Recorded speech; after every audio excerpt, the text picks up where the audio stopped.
My name's Brook and I'm the Chief Fire Officer at Warwickshire Fire and Rescue Service. I'm also the National Fire Chiefs Council lead in relation to environment, sustainability and climate change. The National Fire Chiefs Council is made up of the Chief Fire Officers from across the country. They ensure that we've got standards and common practice and best practice shared across the country, and we are the professional voice of the Fire and Rescue Service. Climate change is now having a big impact nationally, internationally, but also locally here in Warwickshire. The climate is changing, and that's meaning we're having more extreme weather events. So rivers across Warwickshire at times become significantly flooded and overflow and cause us to have to respond to people trapped in water.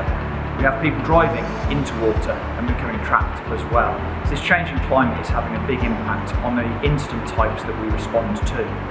Drier summers and drought are also meaning that we have to respond to wildfires and larger incidents involving farmland, grassland, and we need to be prepared and ready for these future incidents that are becoming more and more frequent due to climate change. The way we fight fires is also changing. So we're very much aware of smoke plumes affecting climate change and giving off gases into the environment. We're also aware that water runoff has an impact on the environment. So the way in which we fight fires is also changing to make sure that we try and limit and mitigate the impact of the incidents that we attend and how we respond to them on the environment. The National Fire Chiefs Council's role is not to direct or tell each fire and rescue service what to do, but it is to ensure that there's the right information there that's available for each fire and rescue service to make their own choices and decisions on how they respond and meet the challenges of climate change moving forward. So the National Fire Chiefs Council are developing a toolkit which will provide a range of data and information to make sure every single fire and rescue service has access to the information they need to make real choices and real change to meet the challenges of climate change. It'll also provide a toolkit on how we evaluate the impact of all of our activity on the climate moving forward. Our focus here in Warwickshire has been very much on transport and heating, and that's because they are the two biggest areas of carbon dioxide release into the environment causing climate change.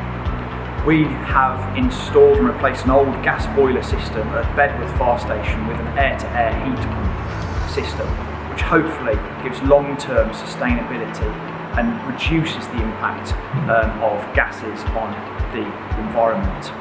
We're also focusing on EV, electric vehicles, and we have our first electric vehicle coming into our fleet next week. We're focused on making sure that we look at a sustainable fleet moving forward with a real focus on climate change. We'd like to replace many of our fire appliances with electric vehicles or hydrogen-powered vehicles. We recognise the technology probably isn't quite there yet, but we're monitoring this and we want to make sure that we're at the forefront of making sure we have a modern fleet that reduces the impact on climate. We are going to take all action we possibly can to ensure that we prevent incidents from occurring, we protect people when they do, and we respond when they need us most to ensure that Warwickshire is a safe place for people to live and work now and into the future.